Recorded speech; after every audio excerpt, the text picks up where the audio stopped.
With a half-dozen 777 test aircraft flying around the world in a complex flight test program, Boeing's newest airliner was by this time well launched. The past year had been dominated by a battery of tests that pushed the plane to its limits.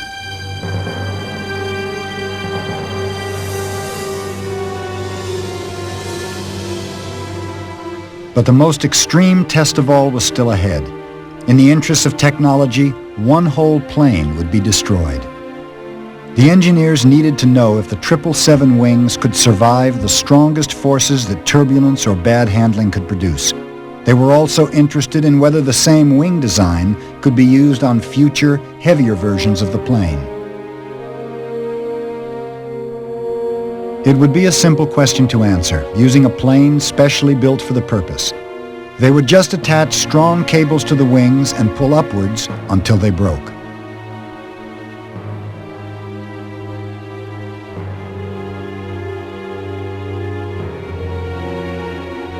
As the test progressed, the force on the wings became so strong it caused ripples in the fuselage. The engineers hoped that the wing would withstand 150% of the strongest forces it would ever meet in flight. They predicted a wing deflection of about 24 feet before the break. Retention, we're now holding at 120% design limit load. We'll again make a loads check. It should be a short hold here.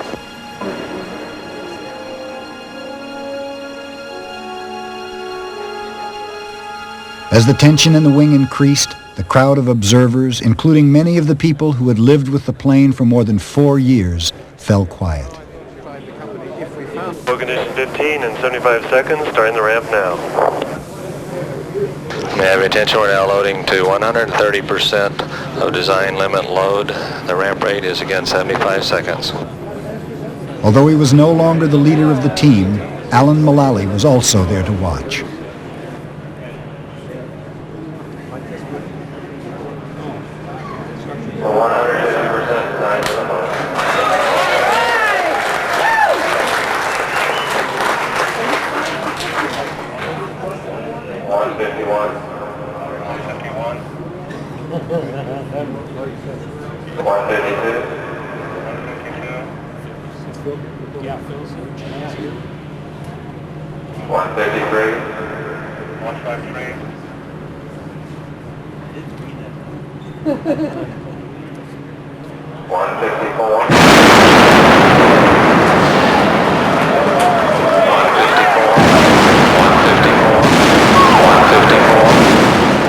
Whichever way you looked at it, the test was a success. 154. 154. 154.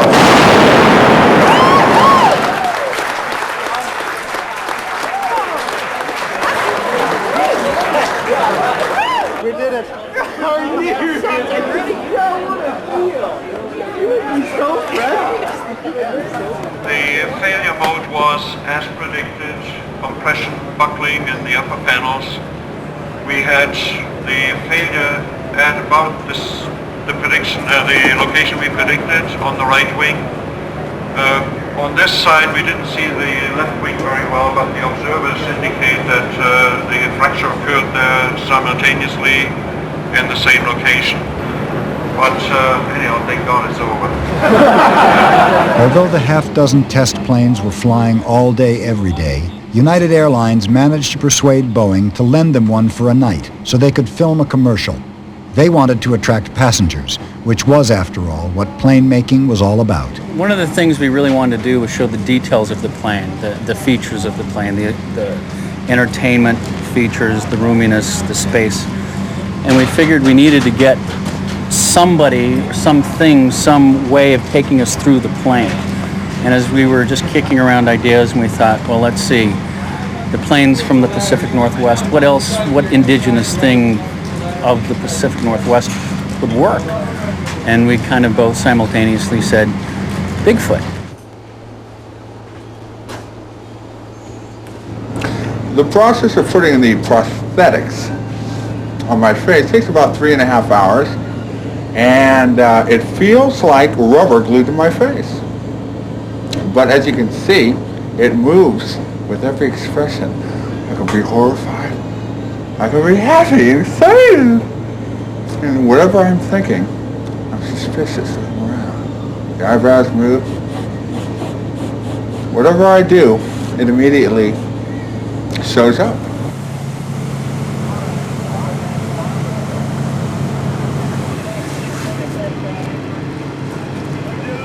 Roll camera. Camera speed. Ready and action. And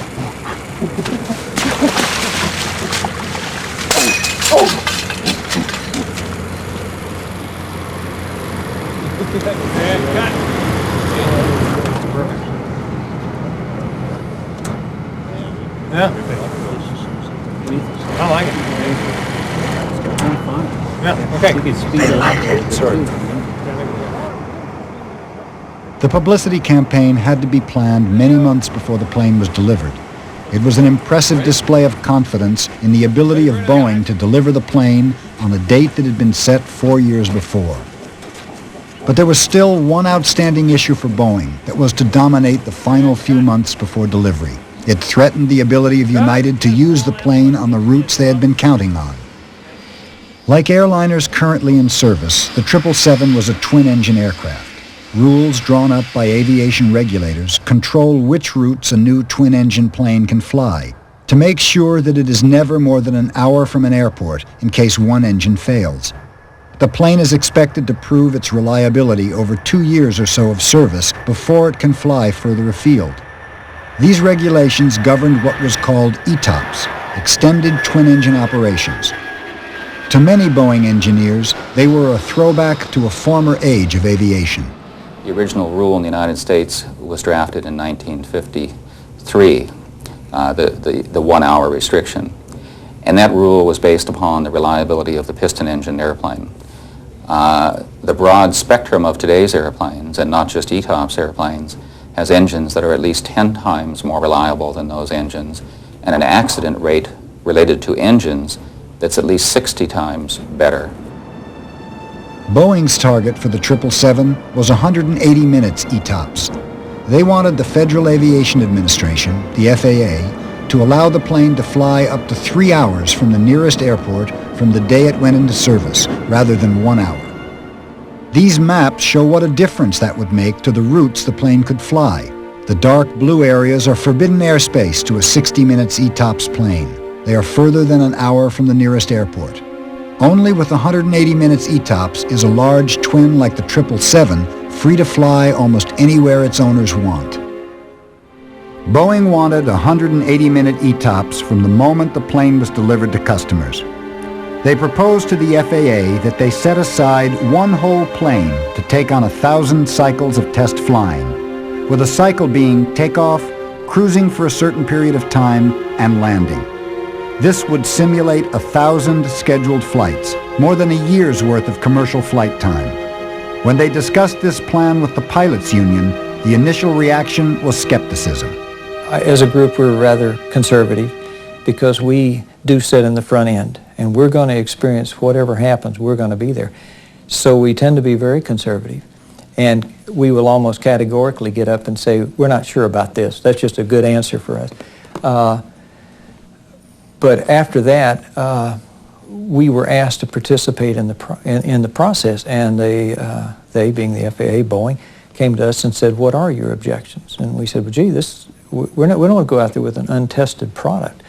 And they said, "Well, what would make you feel comfortable?" And that kind of dialogue went on. So when somebody asks you that, and they ask you what your hesitations are, and they're willing to say, "Well, we'll do this. How's that?" Then you can come to a feeling that they're trying to do what's right. It used to take almost years to accumulate this. Boeing was so successful in persuading the FAA to consider this new method of certifying the plane that there were accusations that the FAA was not being tough enough on the company. The perception that the regulatory authorities, and the FAA in particular, are too cozy with the Boeing company is one of the most flawed perceptions that I've ever seen. The people who believe that were not here when we had long, drawn-out dialogue over how to resolve certain issues. The FAA was extremely rigorous in terms of making us perform, and they allowed us no slippage whatsoever in terms of performing to the objectives that we originally set out or stated. We set a series of safety requirements in place that provided hurdles that were very, very difficult to climb. We required Boeing, for example, to go back and look at every single engine shutdown that they'd ever experienced and every in-flight diversion that they'd ever experienced, and then analyze why that happened, and then tell us what in fact they were doing to design that problem out of this airplane. In addition to that, normally we look at twin-engine airplanes, in fact any airplane, as being a fail-safe airplane in the context that if the engine fails, the flight is still safe. In this airplane, we went one step further. We said, you must design it so the engines don't fail. And then, if you get it wrong and an engine does fail, protect the diversion so that you have no problems with regard to safety. In early January 1995, WA-4, the ETOPS plane, set off on a trip to a remote airfield in Glasgow, Montana, to carry out the cold weather portions of the ETOPS cycles. We'll see you later. 004, good day, sir. The flight test team would gather data on every aspect of the plane's performance to be compiled into a report for the FAA. There's a plan of 1,000 cycles, and each cycle has a characteristic. It'll have a temperature, ambient type of temperature that existed at takeoff, a cruise altitude, cruise segment, and then a landing at a destination. Some of them are relatively elaborate, but a lot of them are very plain vanilla, just like an airliner or an airline would use on revenue service. The plan called for an hour-and-a-half trip to Glasgow and then straight into the first group of flights that same afternoon. But the weather took a turn for the worse.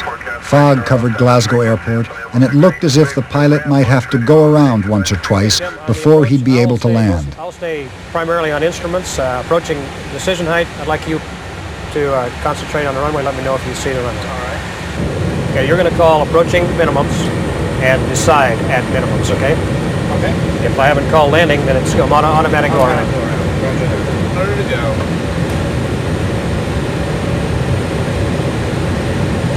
Decision. Go around. Going around. Flaps 20. Flaps 20.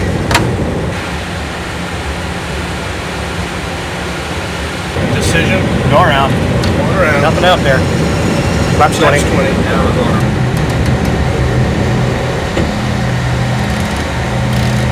004, we do see you now. Decision. I've got ground contact, no runway though. Damn, that's close. Flaps 20. Okay, well, we're trying to get into Glasgow Valley Industrial, making multiple approaches. 100 to go. Roger. Looking. We've got the ground. Minimums. And there's the runway. Landing. Landing. Looking good. 50. 30. 10.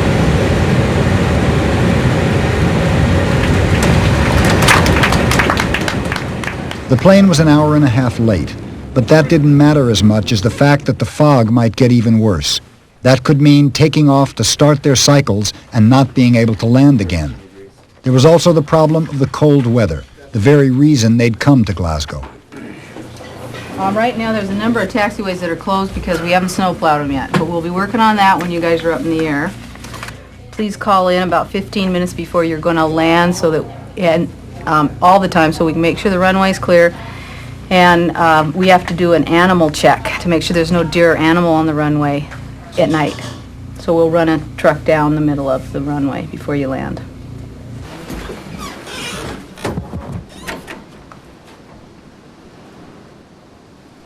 It looked like they could still fit in 5 cycles that day if the weather didn't get any worse. So the afternoon shift got on board the plane. But the fog got worse and the weather got colder. The tests were abandoned for the rest of the day. As night fell, there was nothing to do but wait.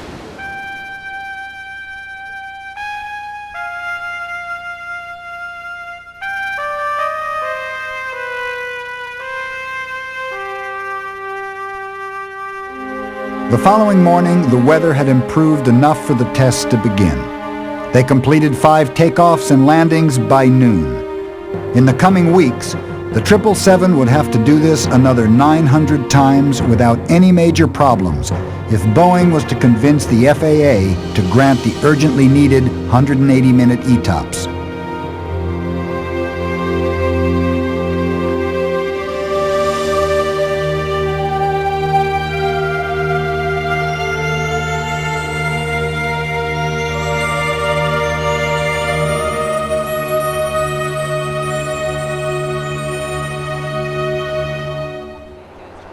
There was another important test of the plane's evacuation procedures that the 777 had to pass before it would be certified for commercial flight.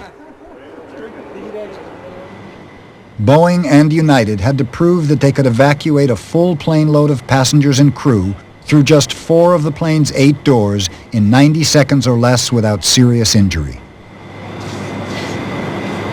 We have all kinds of first aid equipment here. In case of injury, we're going to take care of the people who get injured, and we'll get the information from them and give them treatment right on the spot. This is Raina, our nurse on call, and I'm Dr. Balasanian, and we're ready for the show.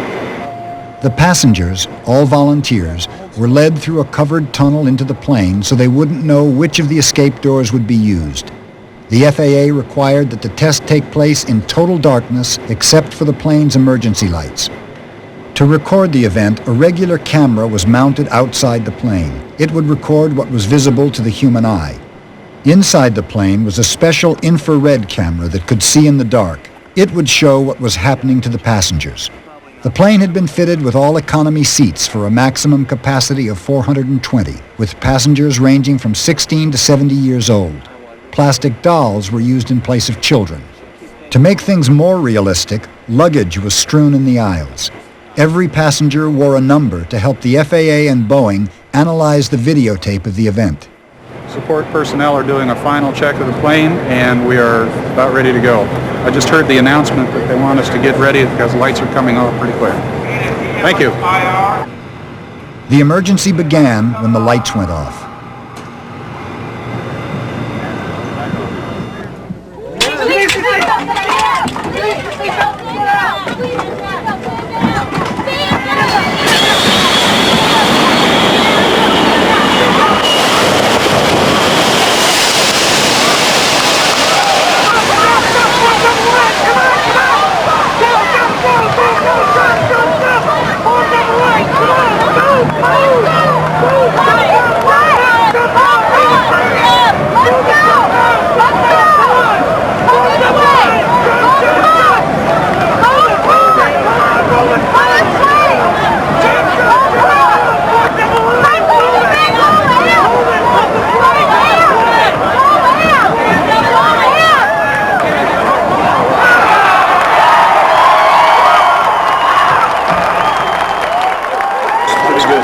Yeah.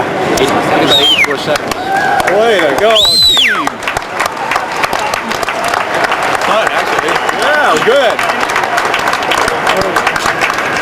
Right. You need to go find out. Yeah, I got to go. How'd it go? We get abrasions, burns.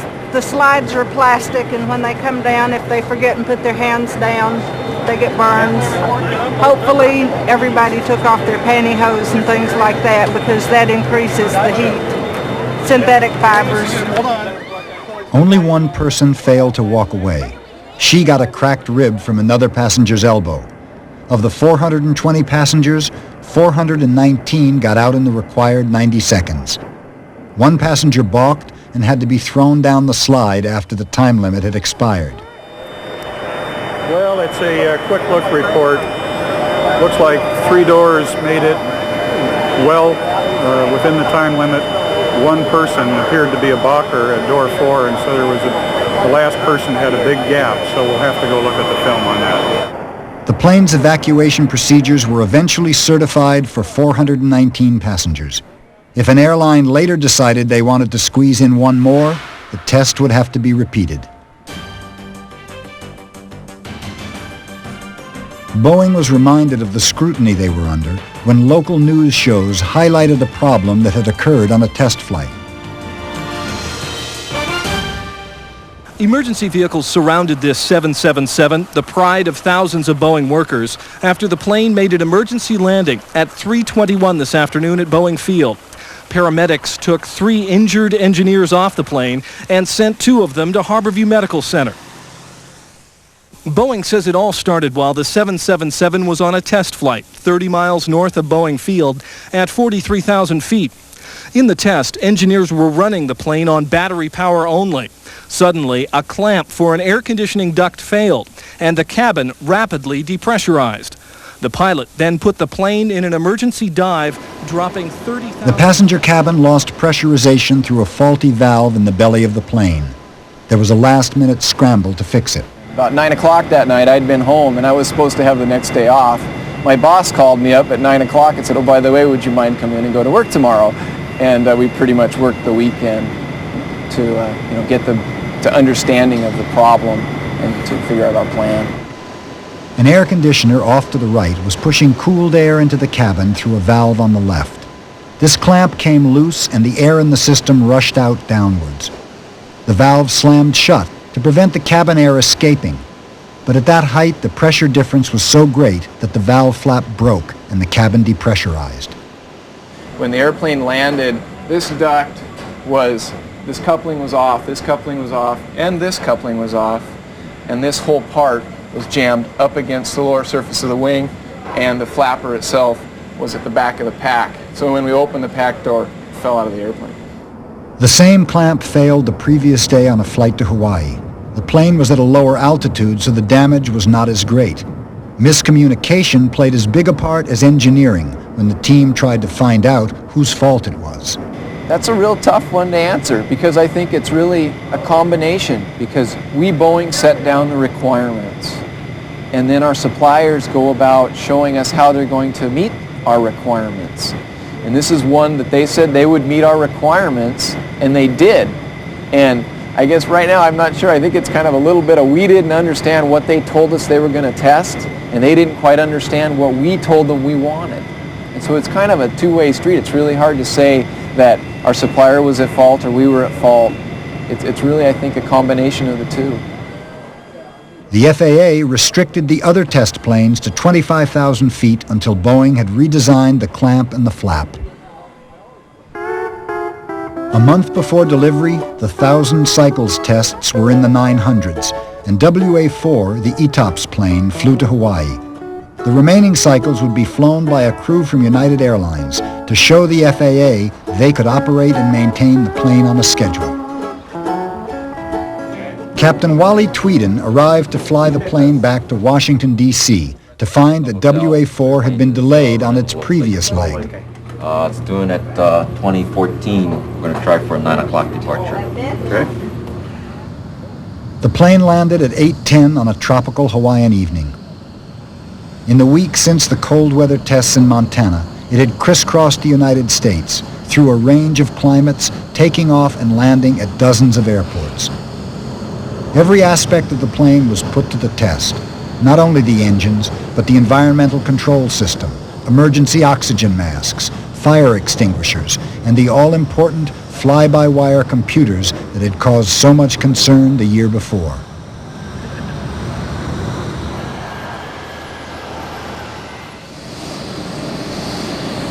The hour-and-a-half delay on the flight from Washington had been caused by a faulty high-frequency radio. Because we're flying over water, and you go so many miles outside of land over water, the only communication we have is the HF radio. If we were flying over land, that wouldn't be a problem. But because of the fact that we are flying over water, we must have both transceivers because otherwise we would have no communication with air traffic control. We could not radio in our position and update our position as we progress across the ocean. So that is why the HF radio in this particular situation is so important. Problems that developed during the ETOPS cycles wouldn't necessarily disqualify the plane. What was important was how the airline dealt with them. United had hoped for a quick turnaround to make up some of the lost time, but 2 screws on the radio antenna refused to budge, and the whole process took a lot longer. While the antenna was being fixed, another problem reared its head. Every 30 days, the navigation computer had to be updated with new route information. But the crew had trouble loading the data into one of the two navigation computers. Because these flights were a test of United's operating abilities, they were supposed to solve the problems on their own. I'd be more inclined than disabling. I'd be more inclined to operate in left or operate in auto for departure, and then if we feel like it's wise to go to left and leave it there, do that. While the flight crew tried to find a way of flying with one working computer, an FAA observer sat and watched. Because I'm of the same feeling. I'd like to have that right FMC, and it's not that it's not operating, and it's not that we have to worry about it, and we can still plot and make sure that and if we need to, once we're over land, we can navigate VOR to VOR. I think this might be an FAA trick. Are you happy with it, Eric? Yeah, I go along with it. But that means he's not happy.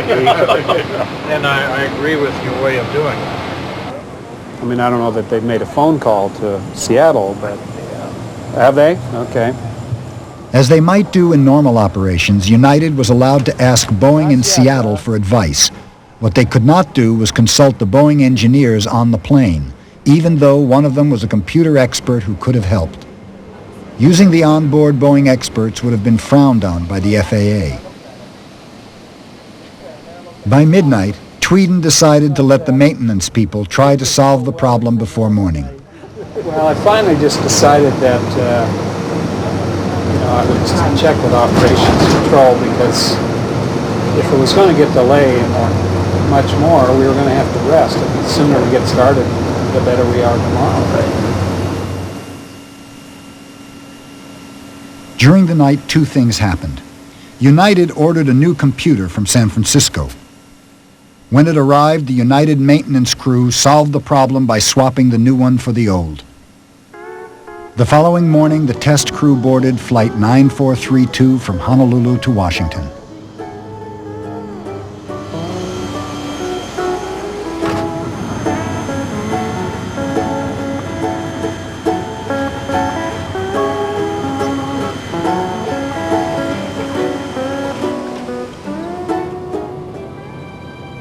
The plane was 15 hours late, but lateness was not a disqualification for the 180-minute ETOPS. United and Boeing believed that the previous night's problems, typical of everyday flight, had been handled effectively. Tweeden, who was in charge of the plane, seemed relatively unconcerned about being monitored by the FAA. Since they're who grant the ETOPS authorizations, 180 minutes is what we're hoping for and planning on, and what the program is designed around. So the FAA needs to be able to determine that our procedures and the way we use the aircraft will justify that authorization. So that's primarily their role at this point. We get on with them fine, and frankly, we work together. In fact, before I came up here, we were discussing a couple of items in the manual to address and some things like that. They have an interest in making sure this, at least making sure that the authorization they grant is justified by the performance during these cycles. Lunchtime was a test of the plane's galley and meal service. The meal was less than a complete success. Wow, look at this one. The galley ovens overheated, melting the containers for the mixed nuts.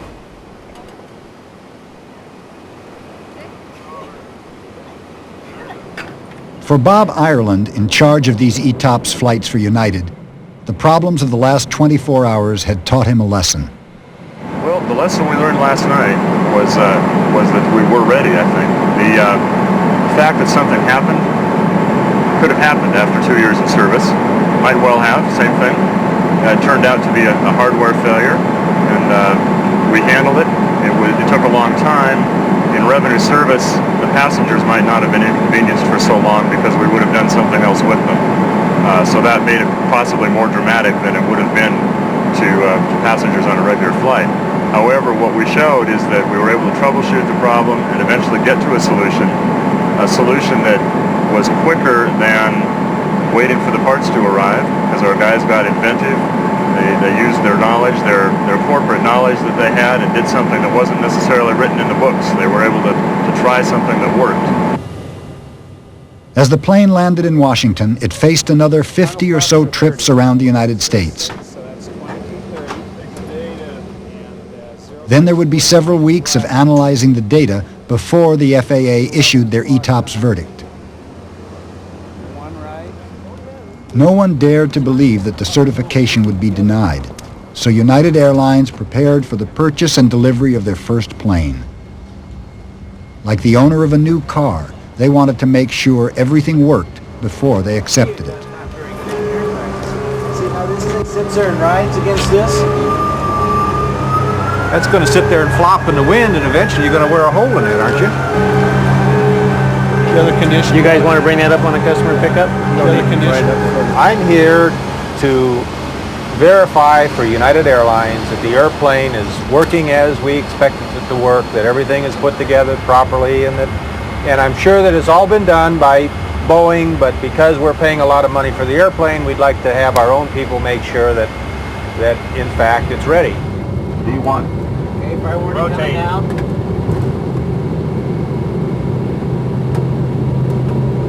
Positive climb gear up. Positive gear coming up. 200 feet to oral. Boeing 006 heavy experimental contact. Once in the air, United's quality assurance inspectors got to work. Every element of the plane's interior was checked, and Boeing would be required to fix any mistakes before delivery. Faults and problems were marked with red tape. Our test pilot up there is accepting the airplane from the standpoint of how well the airplane flies, the system operations in flight, etc. We kind of buy back the airplane on the ground in terms of how do the systems functionally check, are they operating the way they should operate, is the cabin what we expect, is the noise levels within expectations, the windows aren't fogging up, the carpets are laid flat, and everything like that.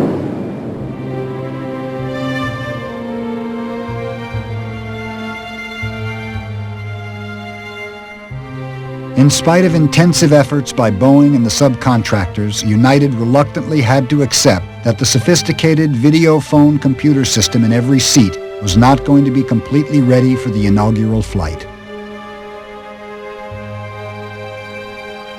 In the middle of the flight, when the plane was at cruise height, it was depressurized to test the doors holding the oxygen masks.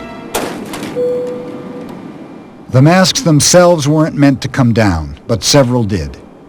Repacking these things is quite a job, so we don't want all the doors to open. So they put these little red things in there to hold it, and then obviously this one just wasn't latched. The red thing wasn't in all the way. Those are something that are all removed before delivery of the airplane. And that if you ever have this happen in front of you on a real flight, you pull hard on the mask. When you pull on the mask, it pulls a little key out right here that starts the oxygen generator.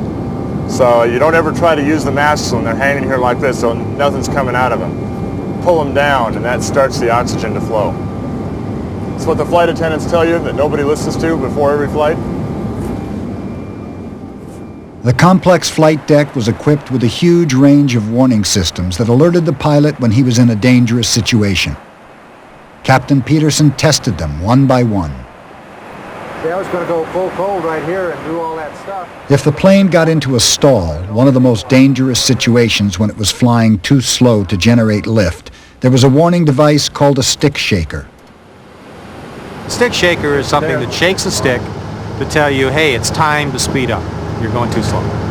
And in this test, not only are we checking the speed at which that works, but because of this airplane and the automatic systems, there's a lot of other protections that as we do it, we're checking. And if you keep negating all that and you force it to go slower, eventually you get the stick shaker that shakes the whole stick, and you can hear it, you can feel it, and it says, you're going too slow, speed up. 118.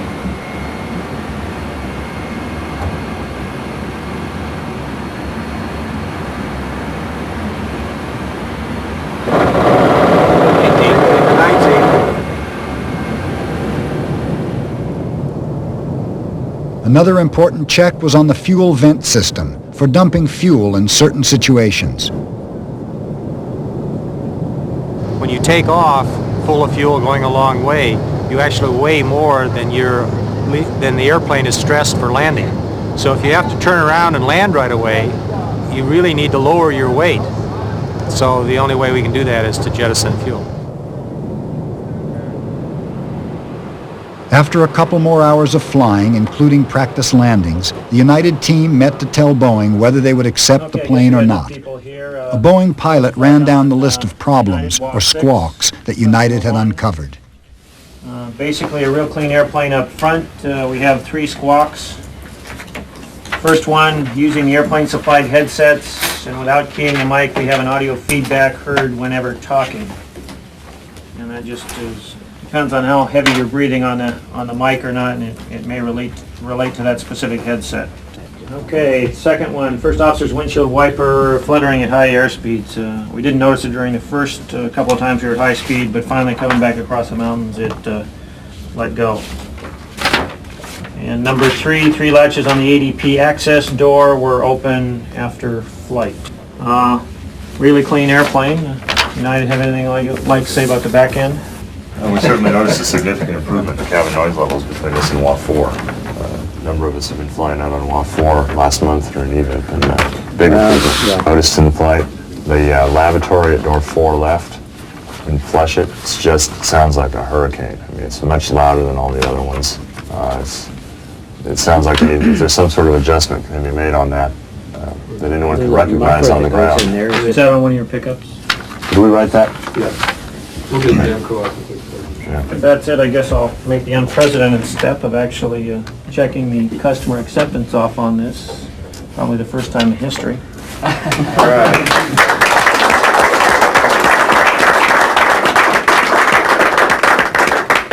I'd just like to add that it's the nicest airplane I think I've flown of this kind. I mean, it's beautiful.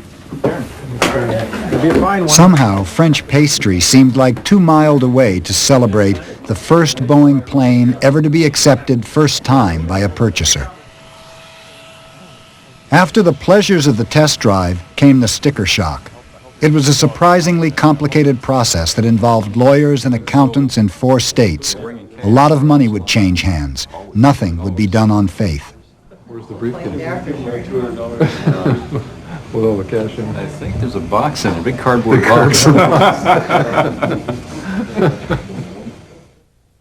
At the FAA's headquarters in Oklahoma City, where the change of ownership would have to be registered, 3 lawyers met to get matters underway.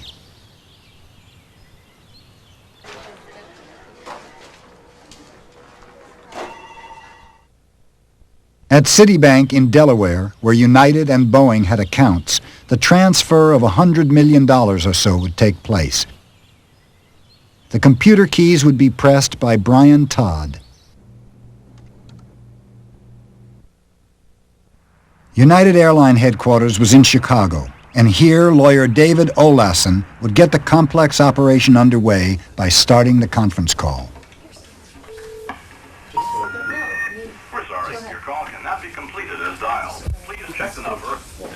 Where's Steve? Douglas. I wonder if you can conference this line in when the phone call comes in, because I don't know how to do it for sure. I don't want to drop the call by accident. Could you see, could Steve? Sure. This is the one I have propped up in my office. I think that is so pretty. That is a good picture. It really is. Did you see? Tom, the second vermin letter worked okay? I don't think I want to ask what that one is about. Oh, there's a spot in the forward galley where the keyboard goes into the attendant workstation. Uh-huh. And people looked at it and said that was a good place for cockroaches to hide. So we had to write a letter promising to have the galley modified in that area so that we would have vermin, it would keep the vermin out anyway. All right. Conference room. Rick, this is your conference call. I'm putting it through to you. Okay. Mr. Nelson? Yes. Thank you. And Mr. Lawson? Yes. Thank you, sir. If I can be a further operator assistant, please depress your star and then your 0. Thank you. Thank you. Volume a little bit. We're here for the closing of the 777 with the U.S. registration number of N777UA.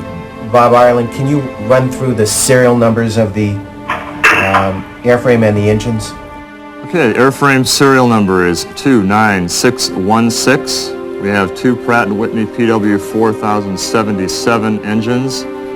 Position number 1, P777019, and position number 2, P777016. Very good. Jim, can you authorize transfer of funds? Sure. Brian, would you debit United Airlines account for the confirmed amount for immediate credit to the Boeing company account? Sure. Let me put you on hold for 1 moment and I will give you a confirmation on that.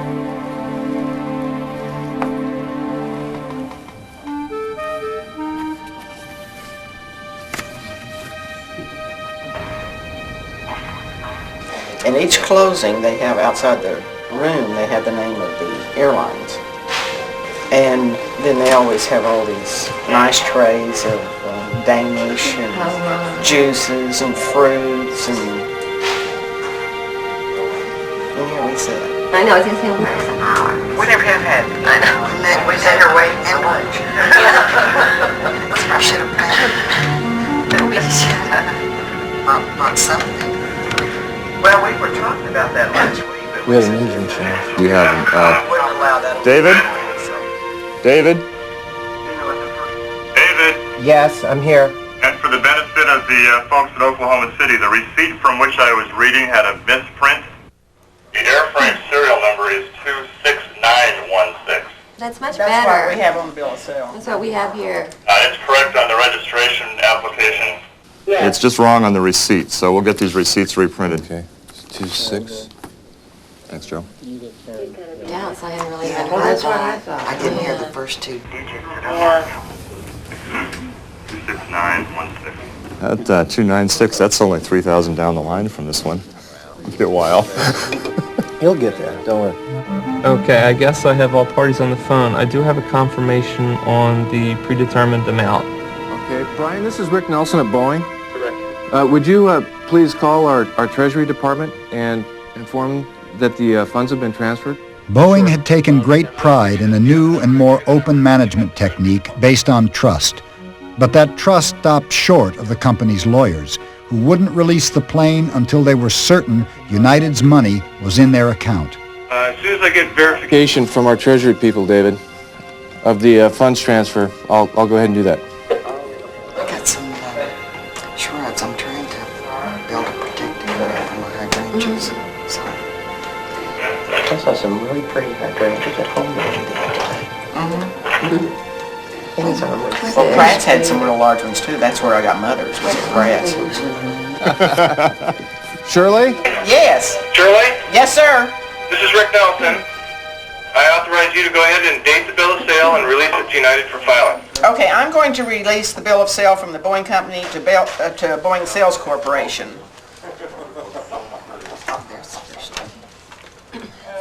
You will then release it to United Airlines? This is Mary Lou, and I am dating the bill of sale from Boeing Sales Corporation to United Airlines.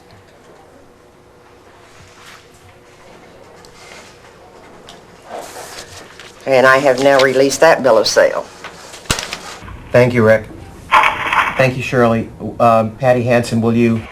Please date the aircraft registration application and file it together with the bill of sale. Okay. 15th of May? 15th of May it is. 15th of May. We're ready to file? Yes. Okay. Be right back with the filing time. Bob Ireland, while they're filing that, Will you the pink slip of the registration app? I have done it, David. and you'll be putting it aboard the plane? You bet. Yes. Tom? It's on its way. Okay, it's 8:44. Okay, may I look, please? Sure.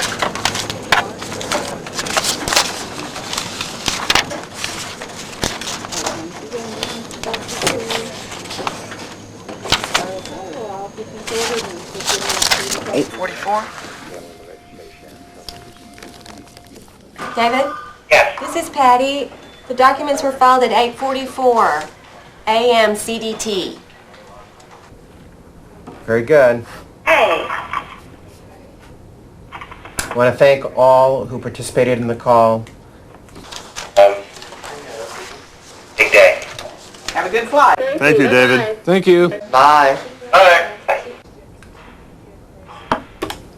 Congratulations. All right. Thank you. We own a plane. It's a done deal here anyway. Champagne breakfast would be nice. That's right. We all ought to go to brunch, you know, and have some champagne now.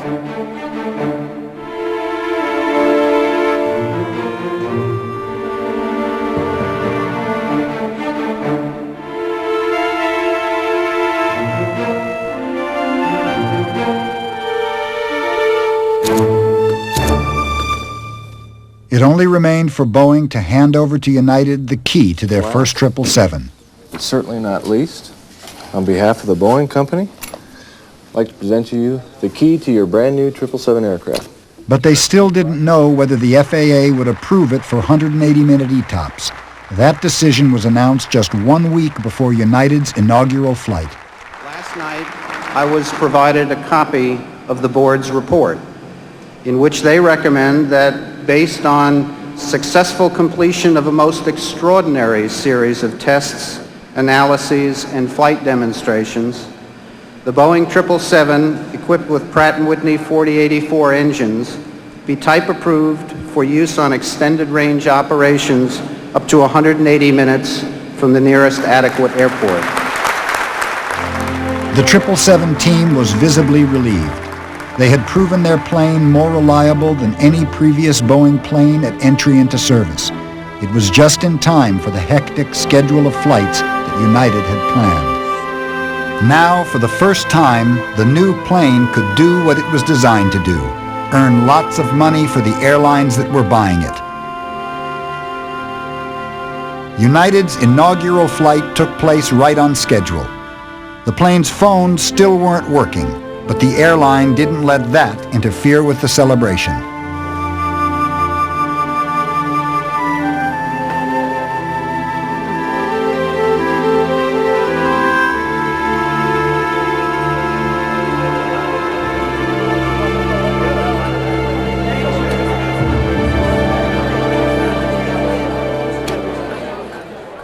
Due to the English pronunciation of inaugural, at least one American passenger thought this was going to be an all-girl flight.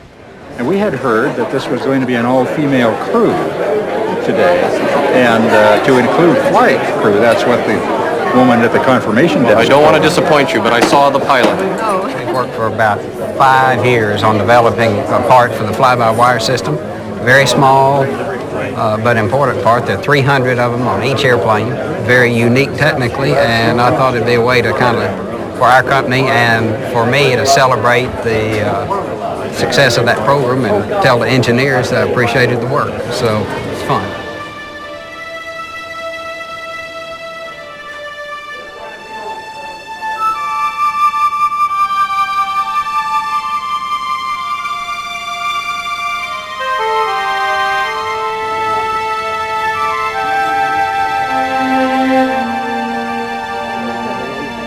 Good morning. 9A and B, Chaco.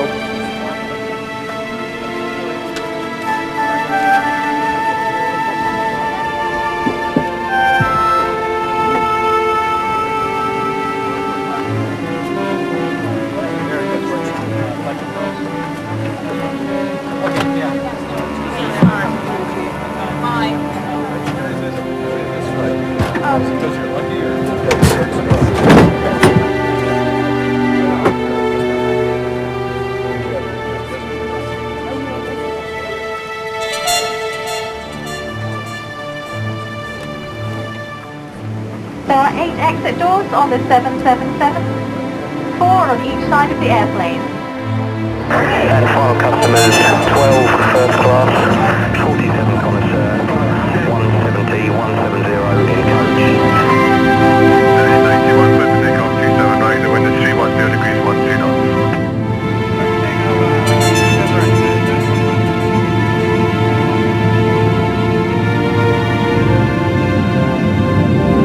Good looking pair of engines there, United. Yeah, it's a really nice plane. Nearly 5 years earlier, United Airlines had launched Boeing on the path of building the 777 by committing in advance to buying it. Alan Mulally had been the team leader for most of that 5 years. Looking back, he saw the project as a test of a new management philosophy just as much as it was an experiment in design and engineering. If I were thinking back to the anxious time, it was more of getting going and having the team all of us be on the same plan and knowing that it would work, because it had to work.